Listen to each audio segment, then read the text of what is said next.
Korte naghain ng not guilty plea para kay dating Congressman Teves kaugnay sa kasong kinakaharap nito. Umaabante sa balita si Abante reporter Ryan Reloban.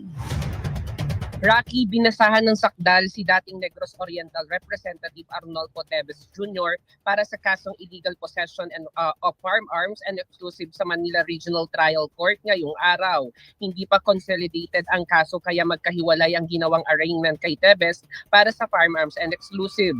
Kaugnay nito, hindi naghain ng plea ang dating kongresista sa dalawang kaso at igingit ang kanyang karapatan na manahimik. Kaya ang korte na ang nagpasok ng not guilty plea para sa kanya. May kaugnayan ng kaso sa iba't ibang armas at bala at pampasabog na nakumpiska sa bahay nito sa Bayawan sa Negros Oriental noong March 10, 2023.